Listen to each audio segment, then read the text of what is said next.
Good morning, folks. Welcome. We're going to take a few minutes to let people filter in. There are quite a few coming in from the waiting room here before we get started.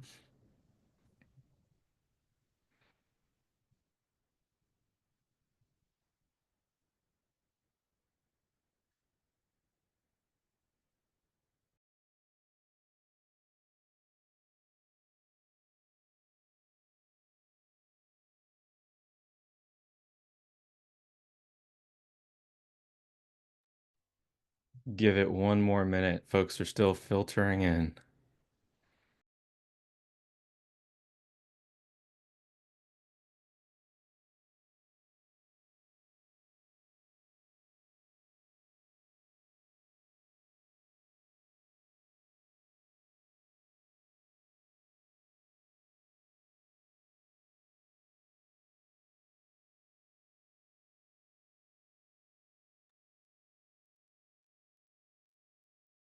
I'm happy to get started. How about you, Joe? Yeah, Excellent. mic on. Yeah, sounds good. So, welcome everybody to the webinar about future-proofing gaming. I am one of your hosts, Anthony Prestia.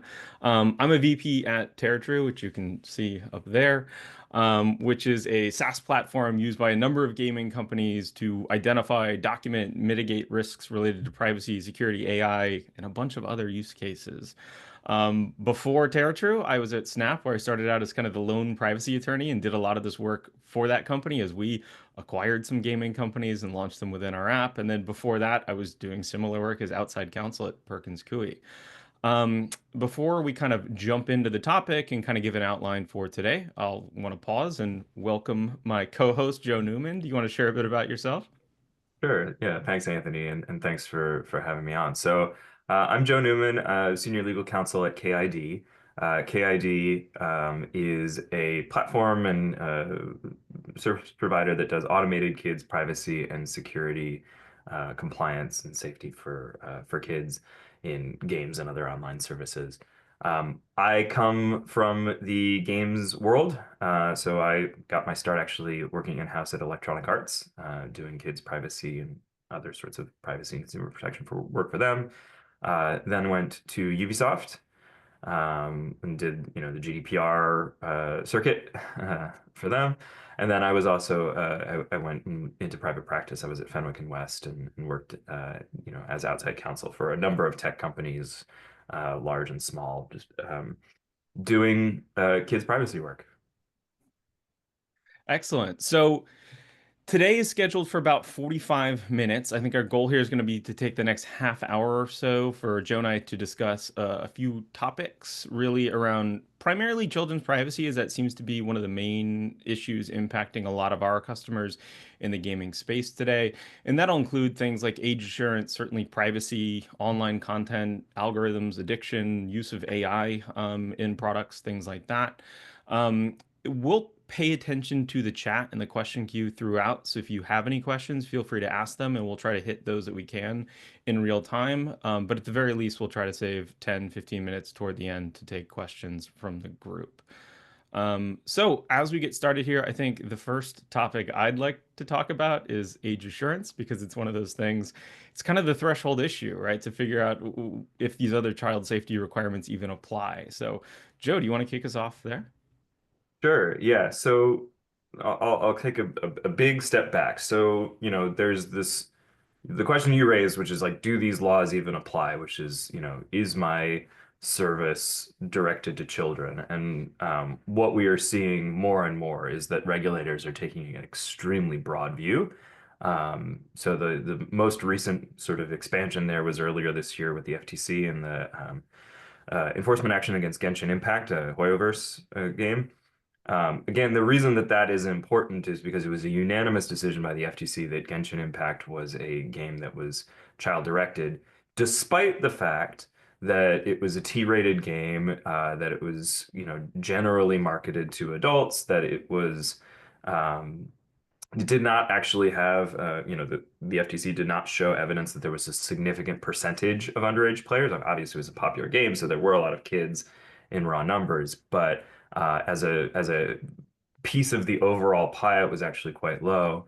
And the arguments that they used to say that it was child directed could apply to a lot of games. They say it was like, oh, well, there are cute characters here. They're animated, there's bloodless combat and, kids might find that appealing. And then they use the word cute in their advertising and like so, the this was a big case for the games industry because it was really kind of just emphasizing the point that's been around for a while, which is that if you're in the game space, kids are just gonna be there, Mhm. right?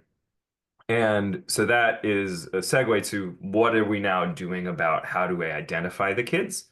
We'll then talk about like what do we do with the kids once we've identified them, but like how do we even know who the kids are?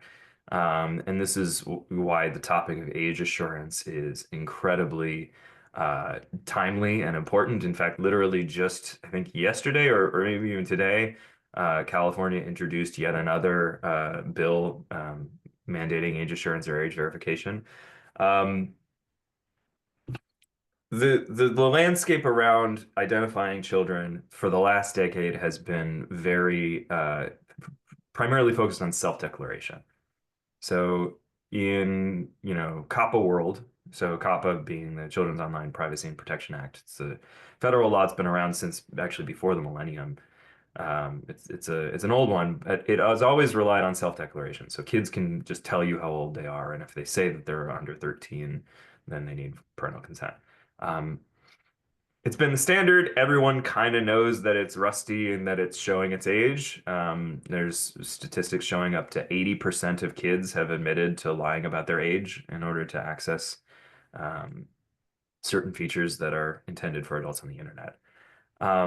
The problem, so obviously the natural response is that regulators are like, well, let's make you prove it.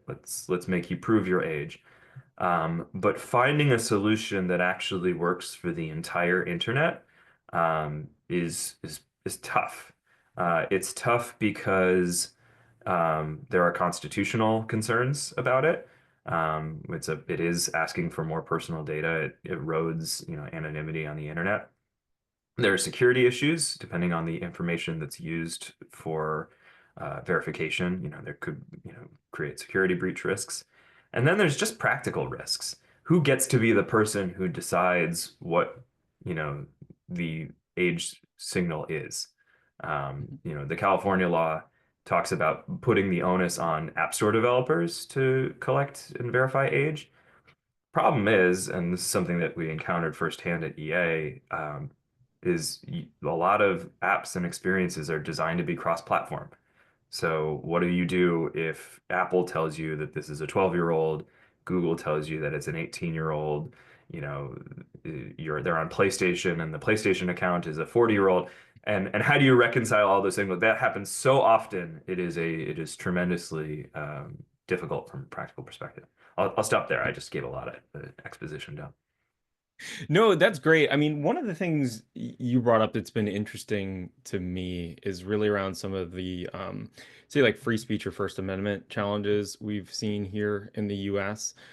It's like the California's age appropriate design code, I think, is obviously one that's faced those challenges, even though it's very similar to a regulation in the UK. And a lot of other countries obviously don't have those First Amendment concerns. So, what approach, I guess, have you seen with customers or kind of colleagues in the industry on addressing these challenges? Are they sort of taking regional approaches, a one size fits all approach? What have you seen there? Yeah, so I mean, part of the goal of KID as a service is to enable a regional approach. So, depending on the IP address we get from the user, a player in the UK where age assurance is legally required would see it, whereas in the US, where it's still under constitutional review and it isn't the law of the land yet, they wouldn't see it. And I think a lot of the companies that we've worked with have wanted to take it slow here and only do things that are where it's legally required. Again, just because even if it isn't a, constitutional issue, it generates friction. People get a little, they can get uncomfortable with, their game asking for them to take a selfie or show their ID, uh, especially, depending on the age of the player, if they're very old or very young, like they may not have an ID or they may feel like, oh gosh, is this a malware or a scam or something? Um, and of course, depending on the technology that you're using, um, they're not perfect, right? They can get it Mhm. wrong. They can, if you're doing a face scan, it might accidentally think that you're too old or too young, and then you have to appeal. A lot of companies are just taking their time and wanting for a more reliable technology to emerge to address this problem. Um, Uh, I got another follow-up for you if you game, sure, which sure. is primarily, I think, around what you just spoke about there. Obviously, in the past, it was very much this self-declaration. Now we're seeing new approaches, including facial scanning and things like that. My recollection about a year ago, I think at this point, the FTC kind of rejected an application for a facial analysis tool. I think maybe ESRB led it with some others. Primarily, I think it was on privacy grounds, but it was rejected without prejudice, so they could kind of refile. Do you see this changing? I guess kind of what's the state of the art there? And especially when it comes to, like you said, mistakes. I think even when I was at Snap and we were doing a lot of work in not necessarily facial recognition, but scanning for a variety of things, applying lenses, stuff like that, we saw different accuracy rates depending on your skin tone and things like that, the shape of your facial features, and how are those challenges being addressed to kind of make these reliable? Yeah. So it's worth noting that the YOT ESRB proposal um, was specific. It was not actually age assurance technology. It was for parental verification technology, Mhm. which is I'm not being pedantic, but the reason that it's important is because so it was designed to be a method for parents to verify that they were actually parents before giving consent to a child. A lot of the kind of misinformation that happened around that proposal was people thought that it was scanning kids. Hmm. Um, and, privacy advocates, you know, thought, oh my gosh, am I going to have to scan my face and have it uploaded to some stranger in order to just play a video game? So, I mean, yeah, it was dismissed without prejudice. I think there is definitely, evolution that's happened on the technological side since then. There's definitely been an investment in on-device age assurance so that you don't have the problem of some stranger getting a picture of your kid's face. Um, but again, it's still nascent technology. Hmm. We're seeing, despite, the technology still being pretty new and not like widely distributed in the market, we're still seeing regulators push it. With California, again, just the timely example of this morning. There's a desire to do something in this space to move away from self-declaration. Um, I think the technology is always getting better, but it is still a hot area, and there are people who just are resisting it for any number of reasons, just if it gets it wrong. Yeah, I think there's certainly, I've seen among privacy advocates some skepticism about this technology generally, saying, hey, look, do we really want to provide more information to theoretically protect privacy and children from content online? But also, I think I've seen a number of folks try to grapple with how this interacts with other privacy regulations, right? Illinois' BIPA would be a good example where you need some pretty serious kind of consent to start scanning facial geometry.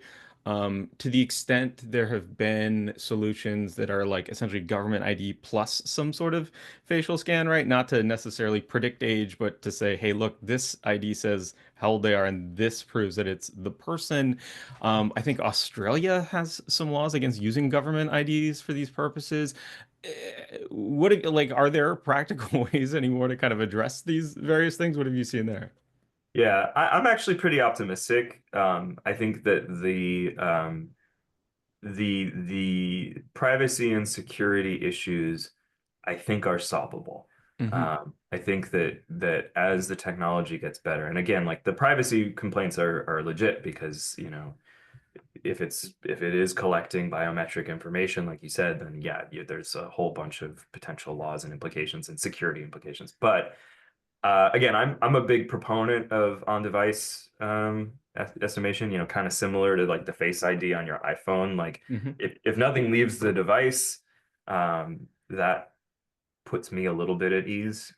You know, even as an American lawyer, and I think about like what's the standard of review, right? So even if we're under strict scrutiny, in my personal opinion, not, you know, representing KID or whatever, I think, you know, an on-device privacy preserving, you know, age estimations that also has manual review and like an appeals process and like, you know, is designed to be kind of user friendly. To me, that seems like the least restrictive means. But you know, again, it's not necessarily up to me. Uh, Perfect. Anything else you want to discuss on age assurance, or should we start tackling sort of some of the other child safety issues that have come up once you've, identified that perhaps there are children on your service? No, I think let's just jump into that. I mean, for me, the more interesting question is once you know that you have a kid, what do you do? Yeah, Because excellent. I think that's where, you know, the bulk of the actual, you know, compliance work comes in, as far as I'm Yeah, concerned. and so I think to kick this conversation off, I think it's worth setting up a framework to even discuss the issues. There's been sort of an onslaught in child safety over the past, X number of years here. To keep them straight in my head, have kind of grouped them into three categories, which I think is how we can talk about it here. One being around just sort of privacy generally, children's privacy. The second being around online content, and I tend to include interactions in that as well. So in the gaming space, like player to player. But there's a big overlap with some of these social media regulations coming into play as well, and kind of the concerns you have there. Some of which do sweep gaming into them, others that specifically exclude it. And then the last, I think, is around sort of general concerns about the addictiveness of games or social media and how like dark patterns, algorithms, and a variety of other things are being implemented against children. So those are kind of the three categories I like to cover. But I think it's worth talking about where these regulations are coming from as well. And realistically, it's been a global push and it's coming from a lot of different concerned parties, right? So we're seeing some of this just looped into generally applicable privacy laws, whether that's the GDPR or some of these state laws. We're seeing child-specific privacy laws. Certainly, you've mentioned COPPA, and I'll go into a few of the updates there. Amendments to generally applicable privacy laws. Virginia did this, right? Updated theirs to have some child-specific language. Um, we're seeing a lot of these kind of like social media acts that are bringing in age assurance and can sweep in gaming from time to time. Some of the AI regulations that talk about interaction with Gen AI and things like that that have provisions for children, or at least around disclosures about when you're interacting with those systems. So it's really kind of a mix of regulators and audiences with different interests that are kind of bringing child safety into the fold. And I think here in the US, we certainly have it at the federal level. COSPA was passed by Senate a while ago and kind of died in the House, but we've already seen the updates to COPPA, that part of it, reintroduced this session. New York and California have passed some very specific regulations. California, the Age Appropriate Design Act that we've talked about a little bit, that is facing some constitutional challenges, but New York also has the Safe for Kids Act, which has not yet been challenged, to my knowledge. Let me know if anything's changed in the last 24 hours. Abroad, we're seeing in the UK things like their age appropriate design code, which California maybe liberally copied for their version, as well as the Online Safety Act. We have the Digital Services Act in the EU. Australia has been broadly banning use of social media for those like 16 and under, I believe. And then China, for a long time, has had like gaming specific regulations that include age verification, playtime monitoring on games, and some anti-addiction efforts. So really like a lot of different sources for this, a global reach, lots of differences between approaches as well. But I do think there are a few kind of common trends that are somewhat helpful and like directionally useful. And I think one of those has been a broad push for a design-centric approach to child safety, right? So more and more, let's think about this early on in the design phase, like when you're first coming up with ideas for how a product's going to work, or when you want to integrate a third-party tool, things like that. And we're seeing that come in through mandates for DPIAs in certain instances. Sometimes that instance is just kids might use it, right? It's very, very broad. Designing, I think, with privacy in mind and kind of by default. So this concept of if you have privacy controls, then they should be at like the highest setting if you believe a child is using the service, and sort of looking at some of these dark patterns are the ways you're using analytics and notifications and other things to drive engagement. So that's one. And the other one I've really seen is a movement away from kids being just kids, right? So certainly here in the US for a long time, we thought 13 and under. And I think we're seeing a lot more of a sliding scale, maybe 13 under, 16 under, 18 under. So we're getting into more traditionally kind of like minor territory across a lot of these regulations. So I mean, at least in my mind, that's kind of the framework. I've grouped it into these three categories and these sort of certain trends. How about yourself? How have you been working through this, and does that sort of make sense to you? Yeah, no, that's great. That was a whirlwind tour of the whole world. Yeah, I mean, yeah, you're absolutely right. Like, and I think that's exactly the right way to approach it.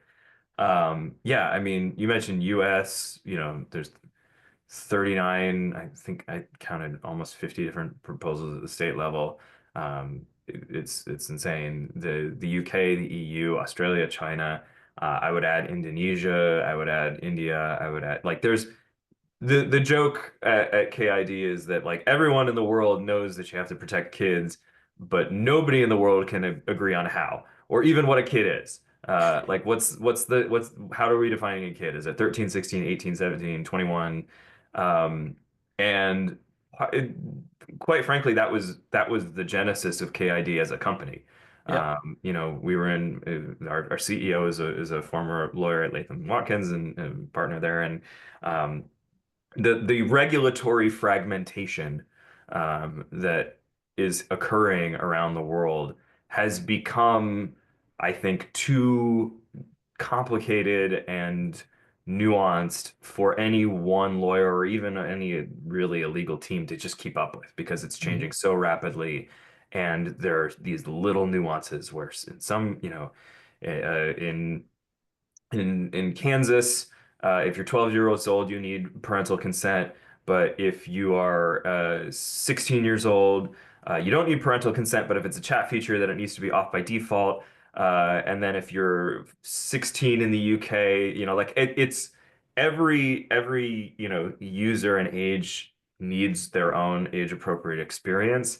And there is not and it is increasingly difficult to create a one size fits all solution, uh, which is why, that's what KID does. So like the core of our business is you give us the jurisdiction and the age of an individual user tied to a session ID. We have this giant database where we're tracking 200 different jurisdictions, laws. We tell you down to the feature level, like what does the age appropriate experience look like? Do you have to who gets to manage the permission? Is it something that has to be managed by the parent? What's the default setting of it? Is it on or off by, at launch? And then, we also have the means to get that parental consent and have the parents manage it. So it is, like you said, I think there are commonalities amongst all of these laws. There's definitely a big emphasis on privacy. There's particular sensitivity around the use of kids' data for targeted advertising, things like precise geolocation collection. Almost all jurisdictions have some sort of restriction there. If you have a kids' privacy law. And then yeah, there's a increasingly what we're also seeing is as you mentioned, these concerns from regulators that like, okay, this is just overall too risky. We're just going to flat out ban social media Mhm. entirely. So it's they've just kind of decided, no, we don't even care if parents consent. We're just going to do a flat ban. Um, Obviously, that is more controversial. Those, particularly in the US, any sort of ban on social media is going to face a lot of constitutional scrutiny. But just in general, like, um, it's not the most empowering to kids because then it's really going to up the stakes for them wanting to lie. So it's putting a lot of pressure on the age assurance that we were just talking about earlier. Mhm. If the stakes are you can't access our service at all. Um, but yeah, I mean, there's a lot of regulators are really trying to make a difference in this space, and there is a really, really strong legislative regulatory desire to protect kids. And yeah, how is very much up for debate. So I want to get into the details a little bit on those three categories I mentioned, but before I do, I mean, just something you brought up there, talking about kind of legal teams trying to sort through this morass of global regulation to figure out what's applicable. I think that's spot on. I think the thing we've also seen where we sit sort of in the privacy tooling ecosystem, where we're really trying to help collaboration between teams, is like this is by necessity a collaborative effort at this point. Like, yes, it's on the legal team, I think, to initially sort of sort out what applies and what the different standards are regionally and kind of what does your risk appetite look like with leadership and sort of where do you want to set the baselines. But beyond that, like implementation itself requires, I think, deep sort of integration into the processes of like building product, developing it, kind of checking what happens afterward, and even kind of how you're marketing your products and describing how the different tools work. And I think we'll see that when we dive into these topics a bit more. The Yeah. first being that privacy aspect I talk about, and I think in some ways, to me, even though privacy has been what I've been doing for, almost maybe 2 decades at this point, it's perhaps the least interesting of them. I feel like it's the least novel in some ways, because if you've been operating a global privacy program or even just addressing the requirements of some of these generally applicable US state laws, you've probably already been thinking about some of these issues. You're likely already performing DPIAs to some extent. You're probably already restricting the use of sensitive data like location and biometrics or health data or things like that, perhaps for everyone, but certainly for children. You've certainly been kind of trying to address these problems in a way that deals with kind of regional requirements specifically.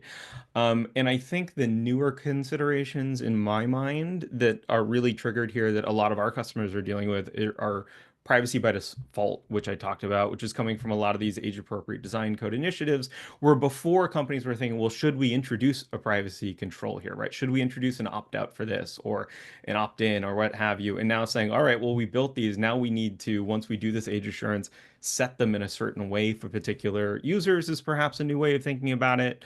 I think reassessing how we provide information about privacy practices is important. There's been a Yeah. big focus on the language you use and the way you deliver information about when you're collecting data and how it's being used, and even sort of real-time notification about when certain data may be collected, whether it's location data or even when you're offering like a parental control tool, if there's some sort of monitoring aspect to it, letting kids know that they're Hmm. being monitored so you can protect their privacy while balancing that with sort of the safety risk. And then finally, it's really that like limited use of personal data, which you talked about a little bit, right? Say,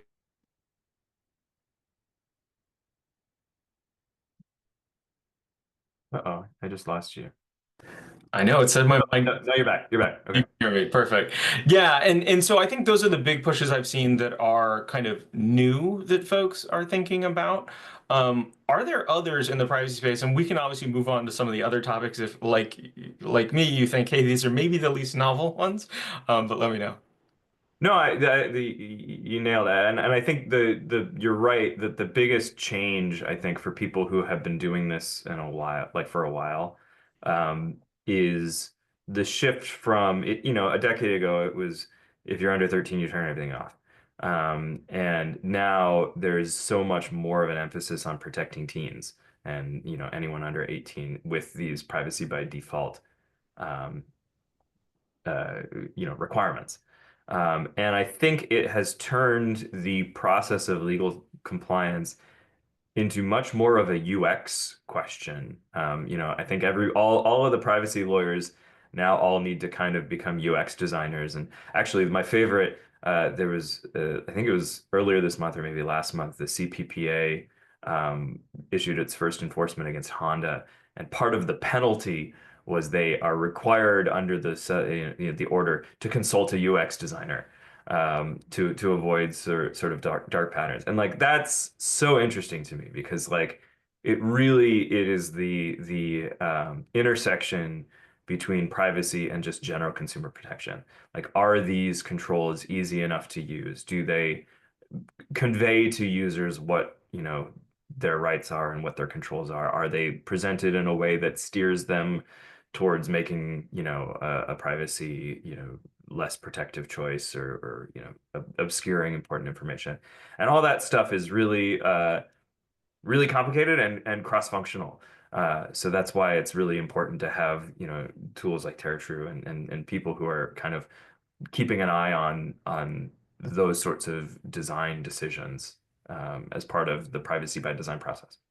Yeah, look, in the automotive, like I'm old in the automotive space. I think UX designer for a lot of the entertainment stuff in cars now is useful anyway, even outside of privacy. Bring back some Yeah. buttons, give me Yeah. an opt-out button. I don't care. Anyway, let's talk a little bit about online content and interactions. I think there are a few things to think about here.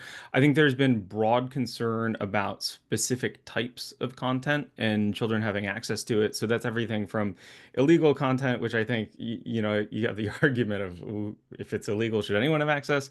Certainly harmful content, which is a bit of a sliding scale and depends on age. So things we've seen like glamorizing eating disorders, we've seen substance abuse, things like that listed as harmful content, access to pornography, gore, things like that. By my last count, I think there are about 19 state laws that try to address specifically online content in children, many of them outside of just the gaming space, right? And kind of looking more broadly at access to websites and online services that may host this content. But it's also specifically incorporated into these age-appropriate design codes and things like that. The other side of this is not just content, but those user interactions and concern about things like cyberbullying, abuse, stalking, and just making sure kids are not interacting with adults or others that they shouldn't be, right? And a lot of this ends up being part of these broad restrictions on social networks sometimes that can, to your point, sometimes just a flat out ban saying, hey, look, there's no way any child should be on this service. But other times they're more kind of restrictive, again, to setting default privacy standards, things like that. And then gaming with social aspects can get swept up into this. I think the other side of it has really been a focus on requiring companies to have better reporting tools and kind of more active takedown processes. And in addition to that, kind of public reporting on what they're seeing, how many requests are coming in, those sorts of things. Um, the one other piece of this that's a little more recent and interesting to me is how Gen AI interacts with this as well. Because in many cases, I guess we're not even just talking about interactions with other human beings on the surface, which has been a traditional concern for a very long time on any service with social features. But now, how are you interacting with non-humans, right? What do you do when a Gen AI is like a bit unpredictable and maybe telling kids things and they're not equipped to know in all cases that they're not talking to a person. And some of these laws do require disclosing that you're interacting with an AI. I think gaming for a long time has been one of those places where sort of what we call AI now, just ML generally has been used for NPC, whether it's enemies making decisions and things like that, but more and more is being used for this conversant aspect, right? That has sort of different risks and harms. And I'd be interested to hear sort of what you've been hearing from customers or even your experience working in some of these gaming companies. But that's kind of broadly the concerns we've been hearing from our customers. Totally. Yeah, so I mean on the online content and interaction side, so like trust and safety has been an ongoing, I mean for as long as I've been practicing, there have been trust and safety teams doing moderation, figuring out how to, you know, keep online communities civil and safe. And the laws around, truly illegal content, CSAM, things like that, they haven't really actually changed that much. And they're not that controversial. It's, if you see child porn, you got to do something about it. Like that's kind of table stakes. The ways in which it has evolved over the last couple of years is um, like you said, very much around systematic and what you might call AI to both on the creating problems and solving problems side, right? So there have been first the good news is that there have been a lot of really great AI and automated solutions for detecting and addressing toxicity. Um, so shout out to the Gaming Safety Coalition, we are KID as members of. Folks like GGWP and Modulate have been really innovating in the space and detecting this stuff um, in a way that is both effective and also actually quite privacy preserving. I'm always really interested in geeking out about how you can detect toxicity without actually um, knowing what is being said. But there Hmm. are ways to do it. And there are automated ways to do it. And again, there's always this layer of human review that's necessary and helpful. Um, but then, as you said, like, yeah, the risks are getting higher too, because, it's very easy now to create AI generated material that is harassing, deep fakes, revenge porn type stuff. And that's scary and that's hard to deal with.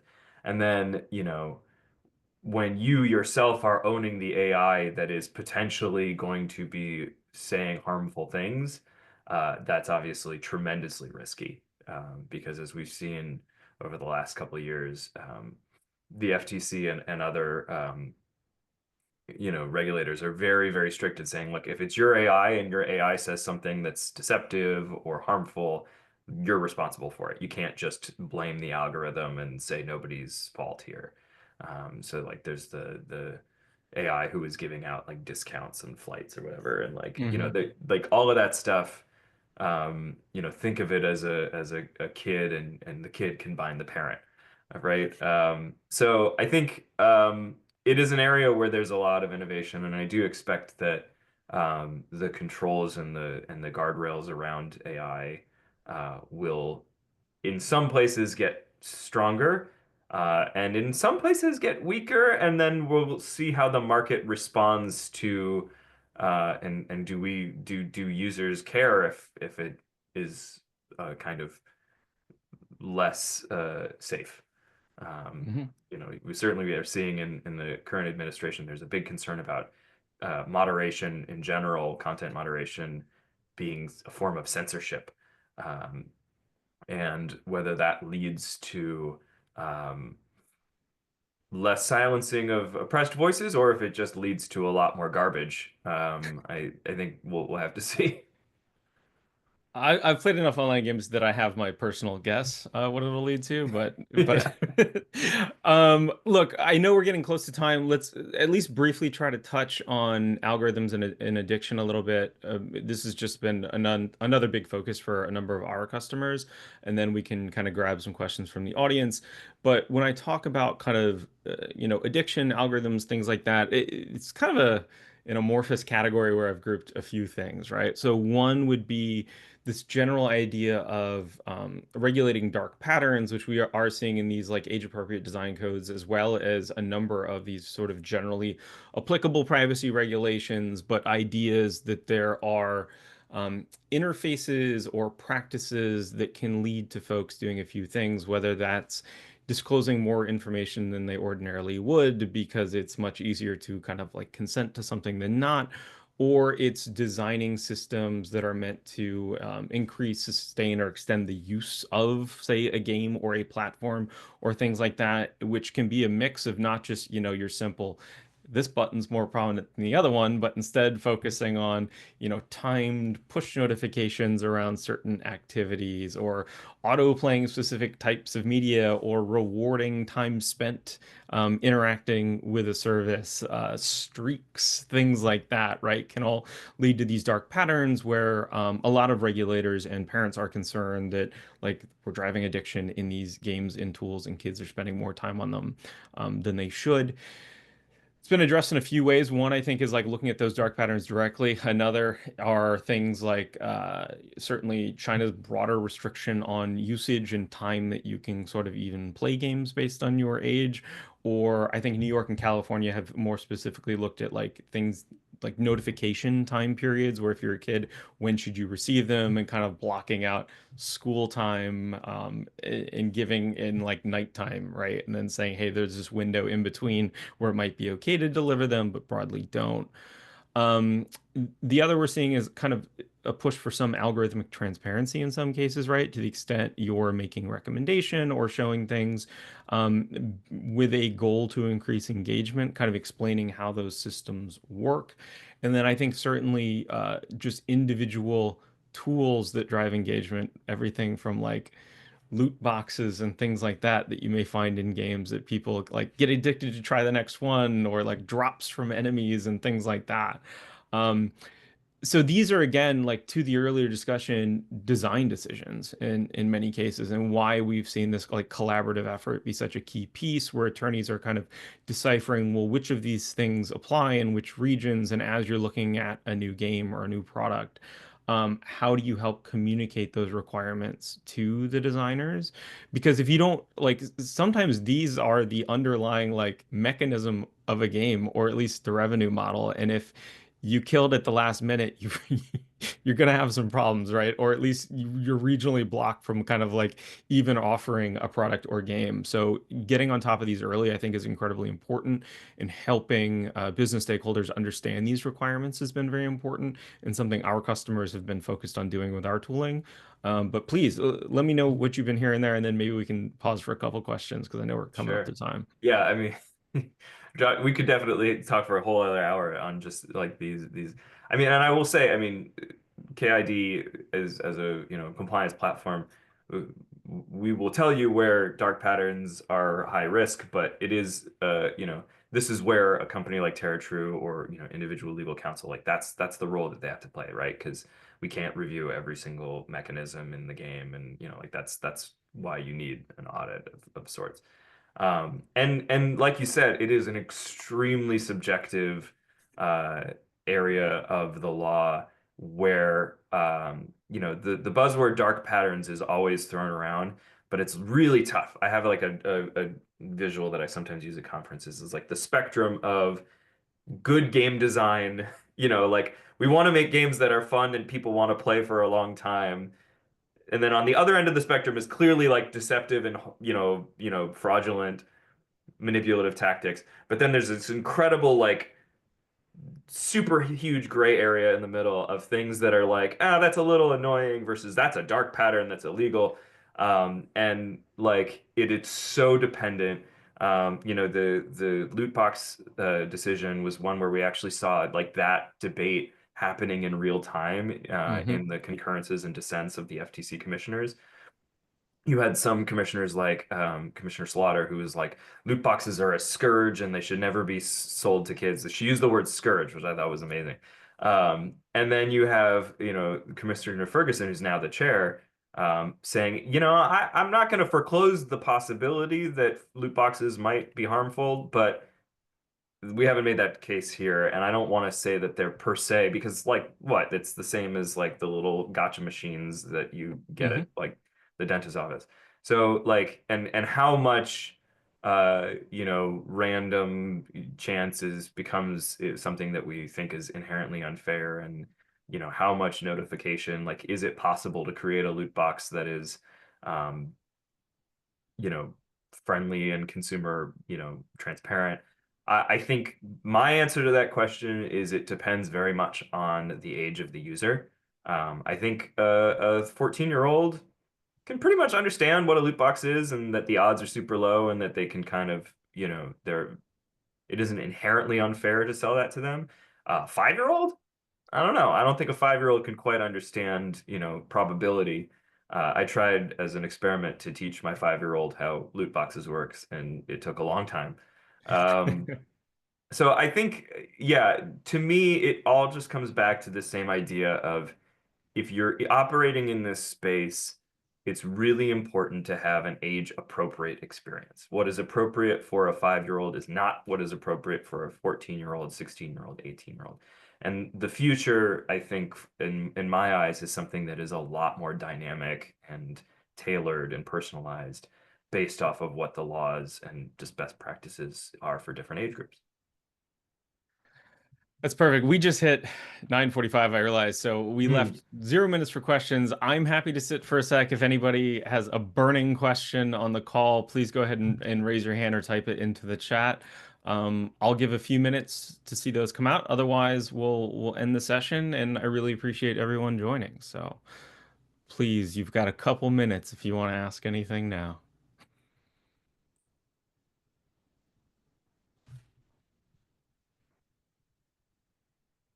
It's not. I guess we covered it. Yeah, exactly. Difficult to cover everything, but hopefully at least a useful overview, I think, of some of the challenges facing folks. And please reach out, I think, even after this call, if you have more specific questions on any of those sections, I'm sure Joe or I would be more than happy to sort of address those. I see a raised hand, and I have absolutely no idea how to address that. If you can type your question, I will gladly ask it to Joe or myself. Two period. Well, thank you so much, everyone, for joining. Please, again, feel free to reach out to myself. I'm just Anthony at terratrue.com. If you have any additional questions, Joe, I don't know if you want to share any contact info, but now's Yeah, the time. just Joe at k-id.com. Oh, wait, the Q&A. Oh, thank you. Yes. Thank you. Thanks so much, everyone.